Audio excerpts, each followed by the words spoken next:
Mesdames et messieurs, bonjour et bienvenue sur votre chaîne d'information en temps réel, l'actualité en Afrique et dans le monde en continu. Vous informer est notre mission car l'information vous place au sommet du monde. Alors si vous êtes nouveau, abonnez-vous et cliquez aussi sur la petite cloche de notification pour ne plus rien manquer, cela étant fait c'est parti. Burkina Faso. 3 raisons à ne pas craindre la CEDEAO. Une délégation de la Communauté économique des États de l'Afrique de l'Ouest CEDEAO sera l'hôte du gouvernement de transition ce vendredi. Si elle ne se mettra pas au garde à vous devant le nouveau maître de Ouagadougou, le lieutenant-colonel Paul-Henri Damiba, la mission ne passera non plus par 4 chemins pour dire au président du Faso que le tarif maximum que l'organisation sous-régionale accorde aux putschistes pour une transition, réussie ou pas, est de 16 mois. S'ils sont un peu plus gentils et réceptifs, une rallonge de quelques mois supplémentaires est accordée aux perspectives en Australie pour leur donner le temps de retourner à la caserne. Car ce n'est jamais facile d'abandonner les lambris dorés et le tapis rouge des palais présidentiels pour retourner au lit de camp. Si certains arrivent à s'installer pour de bon dans la maison qu'ils ont nettoyée, d'autres présidents en kaki résident difficilement à la pression de la communauté internationale, très pressés de remettre le pouvoir aux civils. Les élections à tout prix. Tel est le mot d'ordre auquel ne saurait se dérober sous menace des sanctions déconnants ciblées ou générales. Les braqueurs de pouvoir par les armes, autant pour nous. La seule voie indiquée par la Constitution étant celle des urnes.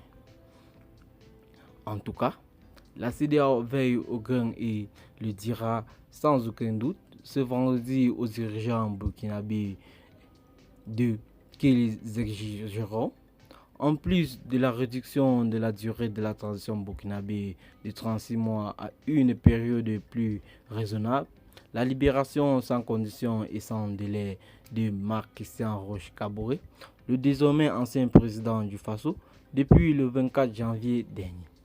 Sinon, les mêmes causes pourraient bien produire les mêmes effets qu'au Mali voisin qui proie aujourd'hui sous les sanctions de la CEDEAO du fait de l'entêtement du colonel encore Assimi Goïta et les siens en exercer une transition hors du commun de 4 à 5 ans. Non, le Burkina Faso n'est pas le Mali. Même si les mêmes terroristes ont imposé deuil, déplacés forcés et insécurité aux deux pays. En effet, les autorités burkinabées, dans leur réponse aux injonctions de la CEDEAO, ont clairement signifié que, depuis un peu plus de 3 semaines, des concertations ont été initiées au niveau national et se poursuivent dans l'optique d'aboutir au retour de l'ancien président dans une résidence familiale de son choix tout en garantissant sa sécurité. De même, le Burkina n'a pas demandé une transition de 4 à 5 ans, mais un temps relativement moins long pour essayer de faire remonter à la surface le pays qui avait touché le fond. Last but not the least, les nouvelles autorités burkinabées ne se sont pas tournées, du reste pas pour l'instant, vers la société de sécurité privée russe Wagner, dont les éléments sont considérés comme des mercenaires. Le seul délai qui veille, c'est celui de bien faire les choses. Ainsi a réagi Ouagadougou, qui a même pris acte de la décision de la CEDEAO de nommer un médiateur pour accompagner la transition burkinabé. Inutile donc pour la CEDEAO d'engager un bras de fer improductif à cause d'un fétichisme de date sur lequel un module Vivendi pourrait être rapidement trouvé afin de ne pas en rajouter aux souffrances des Burkinabés qui ne savent plus à quel sein se vouer, pris entre les tours du terrorisme qui les endeuille au quotidien et l'excluent des conséquences dévastatrices de la pandémie du coronavirus. En tout cas, le Burkina ou le peuple, excédé par l'incapacité de ses anciens gouvernants à lutter contre la corruption et surtout contre les attaques terroristes, à d'applaudir l'éruption des hommes en kaki sur la scène politique, n'adopte pas pour l'instant une posture de confrontation avec la CEDEAO. La CEDEAO gagnerait également à être une structure d'accompagnement et non une organisation de sanctions, comme le souhaite le gouvernement burkinabé.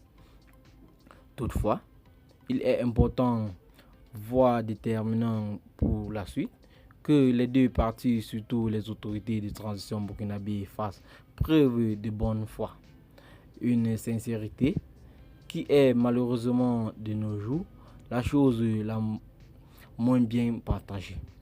Une chose est certaine, nous sommes en Afrique où tout se négocie, comme au marché où les tas de piments proposés par les vendeuses à 100 francs peuvent atterrir dans le panier de sa cliente à 25 francs. Eh bien les amis, c'est ici que s'achève cette petite note d'information. Abonnez-vous à la chaîne si ce n'est pas encore fait et activez la cloche de notification. Partagez la vidéo avec vos amis si vous l'avez trouvée intéressante. Et dites en commentaire ce que vous en pensez.